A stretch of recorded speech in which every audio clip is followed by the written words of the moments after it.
Teşekkür. Başka bu nimangiz seçim qanday o'tdi? İntihobat qanday o'tdi? Siz kazandingizmi? Kazanmadım. Fark etmeydi. Çünkü birinchi defa edi. İnşallah yana ikinci defa yana ko'shish qilaman ki bo'lsin degan. Ama yaxshi o'tdi çünkü birinchi defa edi. Bir ko'rdim qanday nima zotni o'rganay, nima zotni o'rganmay, zotlarni endi yaxshi o'rgandim bilaman degan.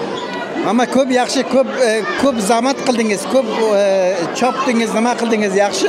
Teşekkür. Şu zahmat kerak degan, bo'lmasa biduni zahmat bo'lmaydi. Shu birozgina yaxshi bo'ldi chunki endi bizni afg'onlarimiz, o'zbeklarimiz biladiki men ham bor politik qilaman.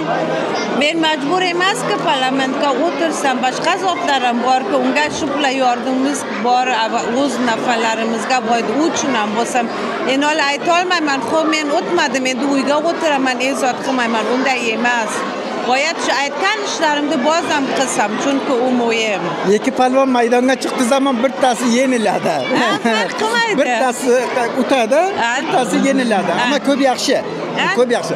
Bu ilk defa tuxumni urishtiryapsizmi? Birinchi defa edi. Chunki Afg'onistonga ham qilaydik, ammo u vaqt ko'p kichkina edim, yodimga yo'q. Shu paytda men ham boyat bir defa ko'rak qanday bo'ladi. Yaxshi, sizga rahmat sizga. Rahmat. Tashakkur.